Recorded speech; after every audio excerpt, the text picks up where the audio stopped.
In this video, I'm going to show you with the R8 by turning on or putting on different lenses. So right now, if I move to it, this is the 35 millimeter, okay? And if I go right over here, I can bring it up like this, okay? Or I can go like that, kind of tease you a little bit. Oh, look at this.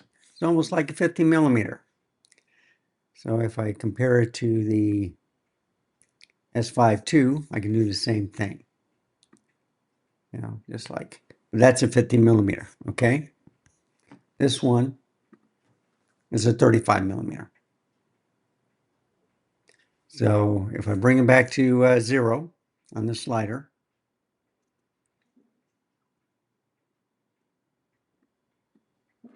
that's how I look originally, okay?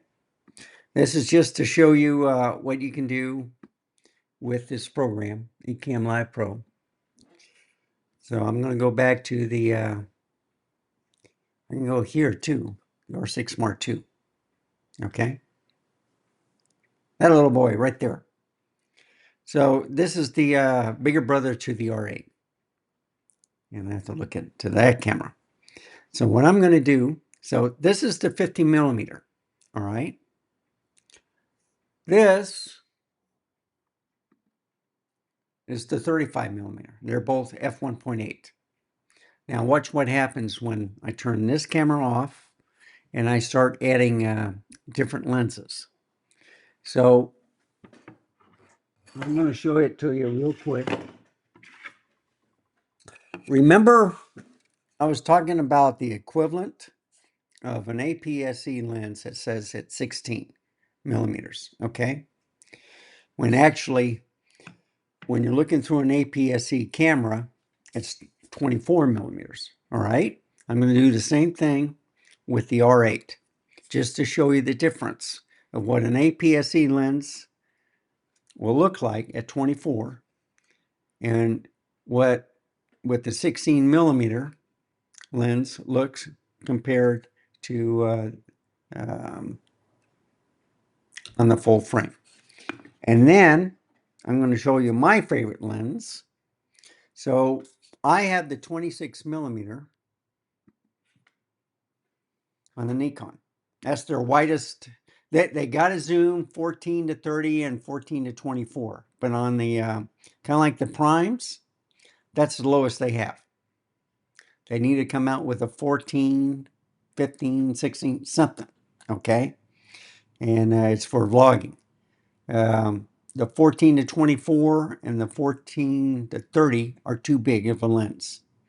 But with the 26 millimeter, you can see how wide you can get. All you have to do is move the camera back. So this is kind of like a overhead shot of what I'm doing. So this is a 28 millimeter. This is the 16 millimeter RF. And this is a 24 millimeter. So this is how I'm going to do it. I'm going to use the two new cameras for this operation. I'll be changing the lens on that camera. So one last look of this camera at 35 millimeters, okay? Now I'm going to turn off the camera, go to here, okay? Watch what happens. So you always turn off the camera when changing lens. Nice thing about the R8 and R6 Mark II, it can, I think it can clean the sensor. Now, the only difference is there's no protected shield on it. So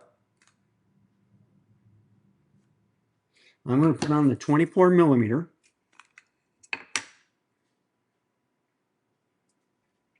Here we go.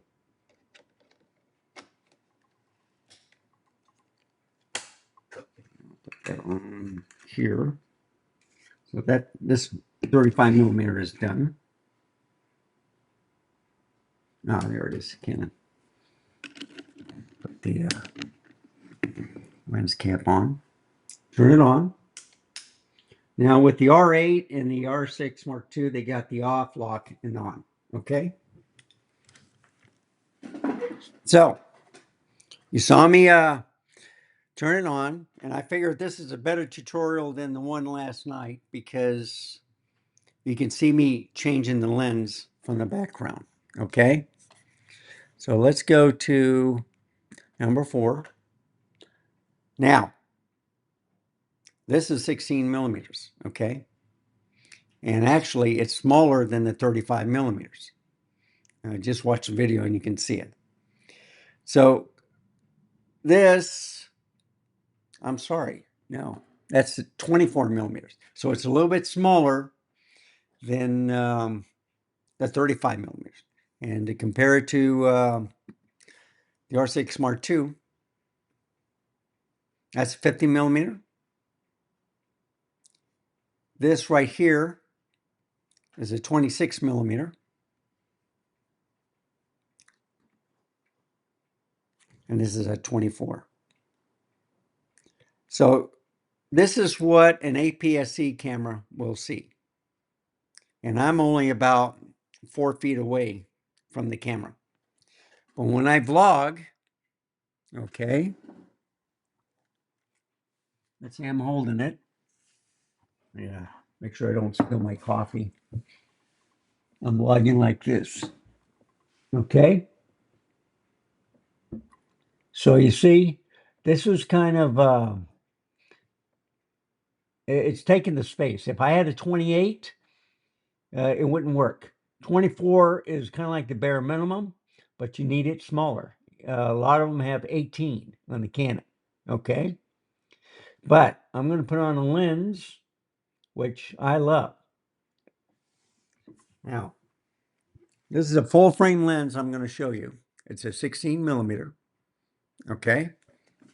You saw the 24 millimeter. I'll turn it off. The lens cap back on.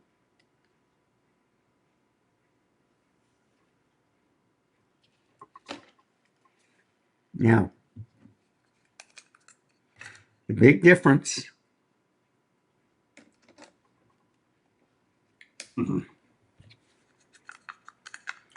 what you saw right there is when the APS-C takes a full frame lens, 16 millimeter, which this is a full frame, it's not APS-C. You see a 24 millimeter equivalent, or 25.8. They have a 1.6 crop. All the other APS-C cameras have a 1.5, and actually the sensor is smaller than all the other APS-C cameras.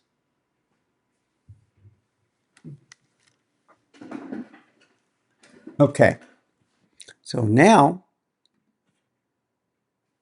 see how tiny I am?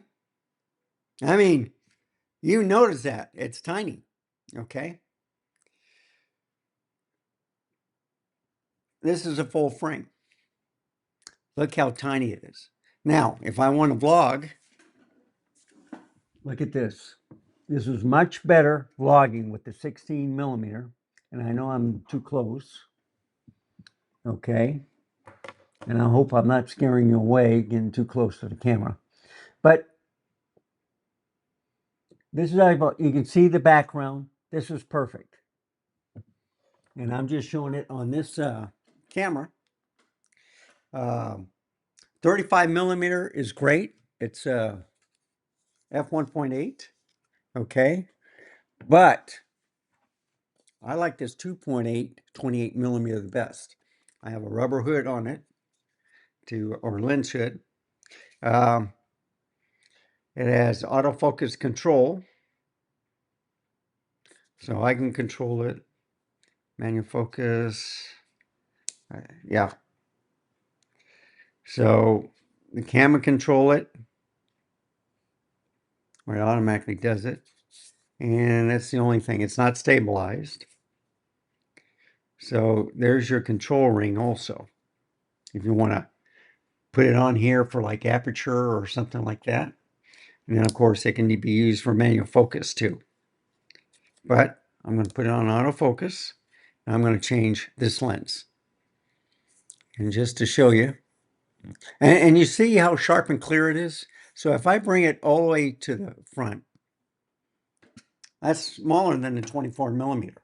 I don't even hit the top of uh,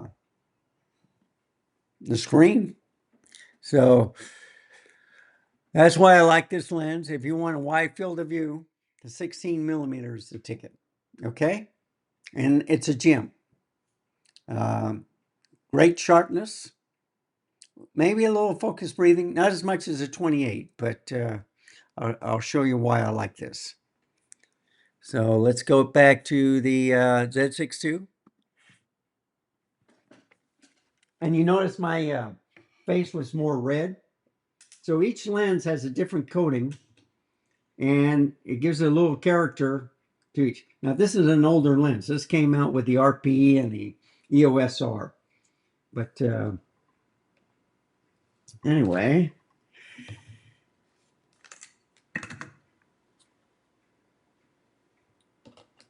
now most companies like Sony, Canon, everybody has a 28 millimeter. It's a great street photography lens. Some people like the 24, some like the 20. Most people like 35 and 50. Okay. So, oh, I got to turn it on too. And I got to take the lens cap out. Okay. So, are you ready? So, this is bigger than a 24 millimeter, smaller than a 35.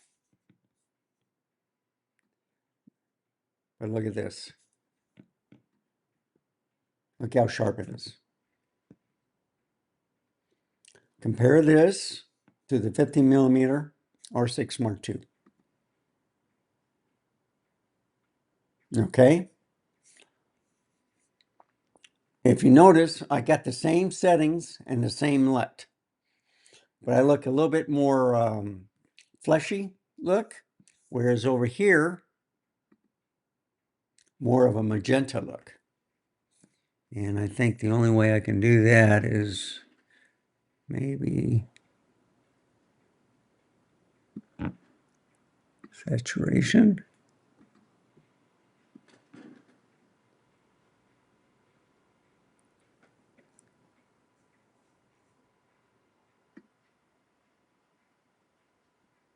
There we go.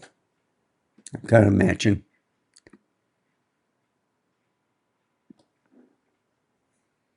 That's that, less cool. Put it back. I don't want to be too orange.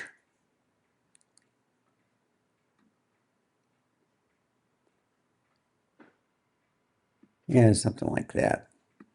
I'm just playing around, folks. Anyway, close enough. So this is a 28 millimeter on the R8. They're all great cameras. I'll go back to the Z6 II. They're great cameras, okay? And just want to stress that this is $1,300. The R8 is now $1,300 on sale. You can't beat it. It's a great family camera. Only one single card slot, okay? Excellent. This one is for $1,600 and it has a CF Express card and an SD card, okay? And it's not in the battery well either. So it's a tilt screen, but if you look at from this angle, okay, I got a little reflector on the hot shoe that I can show what's happening. So then we've talked to those two. The next cheapest one is the ZF, $2,000. Okay. And then I think, let's see, what is it?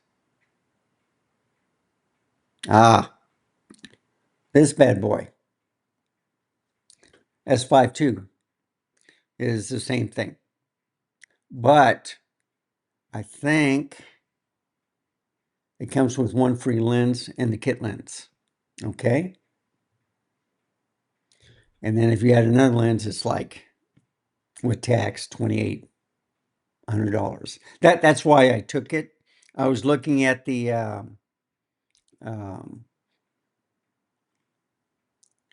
I was debating between the A7 IV and the this camera, but picked up two lenses at a cheaper price than the A7 IV, and that's without a lens. Okay.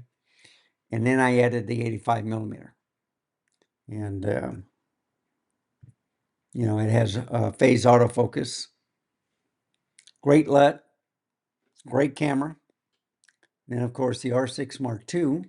I was thinking of getting another one, but I have all my lenses in Nikon, so all I need is an R6 Mark II and an R8.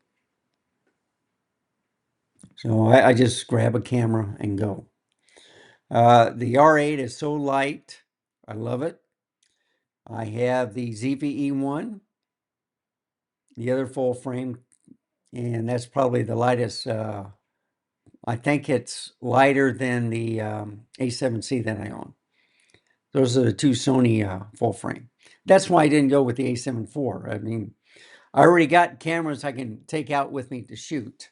I don't need to add any more to the mix. And so I have 4 cameras on the Sony, or with the Studio 32, and I have 4 cameras on the Studio 64. So on the Studio 64, I have the Z8, I have the Z7 II, both 45.7 megapixel cameras.